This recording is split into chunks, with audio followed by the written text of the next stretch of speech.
নমস্কার বন্ধুরা, Soma daily blogger থেকে চলে এলাম আমি সোমা নতুন একটা ব্লগ নিয়ে। আমরা আজকে যেতে চলেছি দক্ষিণেশ্বরে। আমরা তৈরি হয়ে নিয়ে অলরেডি বেরিয়েও পড়েছি। দেখুন, বেরিয়ে পড়ে রাস্তায় তো খুবই কাদা কেচড়, কি বলবো। হঠাৎই প্রোগ্রাম হয়েছে, তারপরে ধরলাম অটো, তারপর মেট্রোর পরেই দক্ষিণেশ্বর পৌঁছে গেছিলাম। আর পৌঁছে গিয়েই দেখলাম অনেক রকম নিয়ম চেঞ্জ হয়েছে। আমরা প্রথমে চলে গেলাম গঙ্গার ঘাটে, সেখানে গঙ্গা জল নিয়েই গঙ্গা জলের মাথায় ছেটা দিয়ে চলে যাব মায়ের মন্দিরে। মায়ের মন্দিরে খুব টেনশন হচ্ছে, কারণ আমরা অলরেডি অনেকটা দেরি করে ফেলেছি।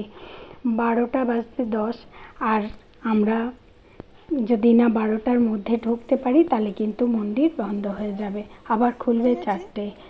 জানি না পুজো দিতে পারবো কি না, তবুও চেষ্টা করছি। এবারে গঙ্গার ঘাট থেকে তো উঠে বেরিয়ে গেছি, কিন্তু এদিকে তাড়াহুড়ো করে দুমা বেটিতে এগোচ্ছি। হঠাৎ প্রোগ্রাম হয়েছে, না কোনো শিডিউল ছিল না যে যাব। হঠাৎই মনে হলো না, একটু মন্দিরে ঘুরে আসি। অনেক রকম নতুন নিয়ম হয়েছে, চেঞ্জ হয়েছে, ভালো হয়েছে। মোবাইল একদম অ্যালাউ নেই, সব জমা রেখে যেতে হবে সমস্ত কিছু। আমরা মন্দির প্রাঙ্গণের বাইরেই এই হাঁটা দিচ্ছি, প্রসাদ নিয়েছি, নিয়ে এবার চলছি। তাড়াহুড়ো করে চলছি, কারণ যেহেতু মন্দির বন্ধ হয়ে যাবে। মেয়েকে বলছি এখন ভিডিও না করে তাড়াতাড়ি করে চল, আগে পুজোটা দিয়ে নি। পুজোটা দেওয়া হলে তারপরে যা পারিস করিস। আর তারপরে পুজো দেওয়া হয়ে গেলে আমরা পুজো দিয়ে বেরোলাম, আর সঙ্গে সঙ্গে মন্দিরটা বন্ধ হয়ে গেল। মেয়ে বলছে, মা আমাদের ভাগ্যে ছিল, মা ডেকেছিল আমাদেরকে, সেই কারণে দেখো আমরা বেরোনোর সঙ্গে সঙ্গে মন্দিরটা বন্ধ হয়ে গেল। সব মন্দির, ওইদিকে দ্বাদশ মন্দির, এদিকে নাথ মন্দির, সব বন্ধ হয়ে গেল। যাই হোক, আমরা ফিরে এবারে ওখানে কিছু খাবার ভালো দেখলাম না বলে আবার চলে এলাম মেট্রো করে আমরা রাসবিহারীতে। সেখান থেকে যাব লেক মলে, সেখানে গিয়ে একটু খাওয়া দাওয়া করব। আর সেখানে আমার মেয়ের আর এক বান্ধবী, জুনিয়র বান্ধবী, সে আসবে, সেও আমার এক ছোট মেয়ে, সে আসবে। আসলে আমরা একসঙ্গে খাওয়া দাওয়া সমস্ত কিছু করব।